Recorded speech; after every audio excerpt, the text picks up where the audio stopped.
Good afternoon and welcome to Rubles Rambles here at the Maycomer Center.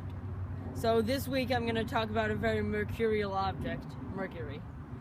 So the reason the word mercurial means like quickly changing or unpredictable is because Mercury, being the closest planet to the sun, has a very short orbit. It only takes around 88 days to go once around the sun. So if it goes into the evening sky, it's pretty much as soon as you start seeing it, it's going to be right back into the morning sky and then back into the evening. It just like goes very quickly.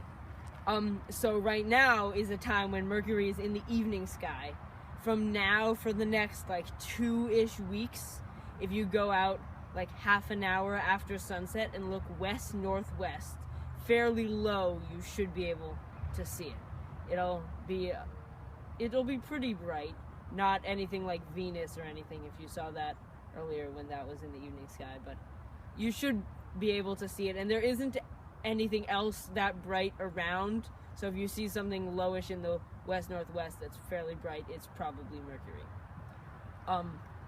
So Mercury, even though it's the closest planet to the sun, it isn't the hottest, which you may know, but Venus actually has a runaway greenhouse effect, and so its highs are like 800 degrees Fahrenheit, so it's really balmy on Venus. Mercury has very little atmosphere, so the night side is actually in the negative hundreds Fahrenheit, and the day side is in the positive hundreds Fahrenheit. So it's, even the temperature is mercurial on Mercury. You should go see it. It's pretty cool. It's a planet, and that's cool. On May 22nd, I'm giving you lots of advance notice, Mercury will be transiting the sun. Since it is inferior, or closer to the sun than Earth, it is one of the two planets, the other being Venus, that can pass in front of the sun from our perspective. Normally, since Mercury's orbit is tilted slightly, it would miss the sun to the top or the bottom, but this time it won't, and it will transit it. You will need I think you will need a telescope. You will definitely need a solar filter to see this. I will check if you can see it with the naked eye with just a solar filter, but I think you'll probably need a telescope with the solar filter. But it'll be cool. It's the last time this happened was like a decade ago, so it's fairly rare, and I will remind you again when it gets closer. But May 22nd, mark your calendars. It's a Sunday. So Mercury actually has a really cool scientific thing that it was used for. So the perihelion of an object is the closest point to the sun, and Mercury's perihelion was precessing or shifting by a little bit every orbit.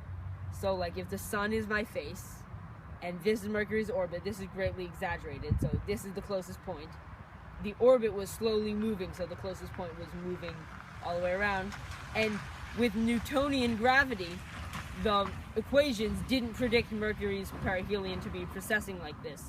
But one of the first confirmations of general relativity was Einstein's model predicted the orbit of Mercury and the precession of its perihelion correctly. So that was one of the first confirmations of general relativity, which is also really cool. So yeah, you should look at Mercury, think about Einstein, all that good stuff. And thanks for watching. If you have any questions or have trouble finding Mercury or anything, ask me, and clear skies.